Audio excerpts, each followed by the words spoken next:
In this background, I did a case study on digital maturity. And because of everything I've just said, I was sponsored by Vodafone, which was terrific. I deliberately got a mixture of organisations to try and uncover what the secrets are about the startup and why it can be young and inventive and why large organisations struggle to innovate in the same way.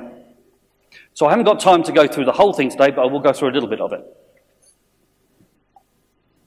First group, considering to be digital. There's still an awful lot of companies still considering digital in any serious way. And I would say some of the UK banks are still in that category. Then there's learning to be digital. So we're all comfortable so far. Now it gets a bit confusing. There are people that are learning to be digital intuitively. They take an intuitive digital approach. I'll talk about some of the companies in a minute. They free themselves up from restricted thinking. They go for it in an intuitive fashion. They test and learn. Do we think this will work? Yeah, I think we do. Let's get it out there. Let's get it to the customer base. If it works, we'll bring it back into our company. And what's fascinating, the bring it back into the company happens real time because they've got the process owners, they've got the designers, they've got the coders all sitting in the same group. They bring it back into their company, learn quickly.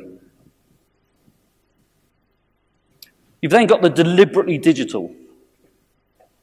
This group think digital first.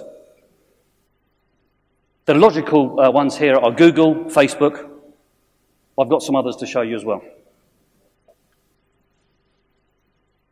So, learning to be digital. Vodafone, LV, which is a brand in the UK insurance industry, Atos, the outsourcers, AXA, PP Health, all learning to be digital. That's where they classified themselves after the best practice. We've now got some companies that you may or may not know. World Remit is a company that moves money around in mobiles right across the world. Simply Business is an organisation that looked at insurance for SMEs and sole traders and said, how do we do that? We have to make it quick, fast, efficient. You've got Simply Health, the health insurer, and you've got First Direct. Anybody know the First Direct brand? Okay, I'll come back to them in a minute. You've then got Atom Bank, the UK's first fully licensed digital bank, I believe. They are deliberately digital. Spotify, you'll know. ASOS is a clothing brand and a home retail group. These people said, we are going to go digital. Now, in reality, when we talk through, we actually find a lot of this company, a lot of things within this organisation are still considering digital.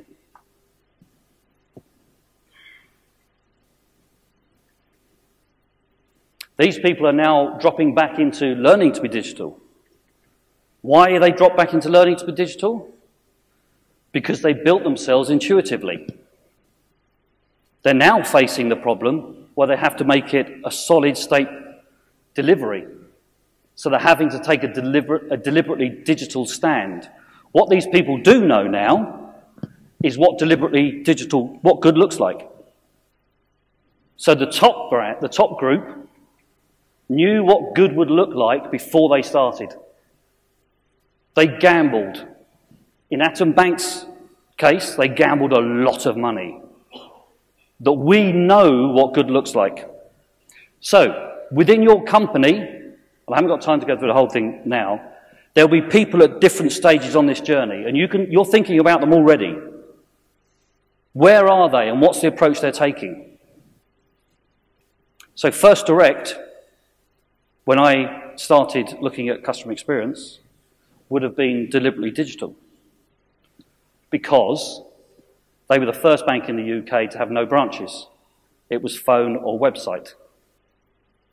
They are now having to go back into learning to be digital to cope with the real world. So that's a brief, and I've got a much more deeper explanation of that. And for your employees, moving between these is really difficult.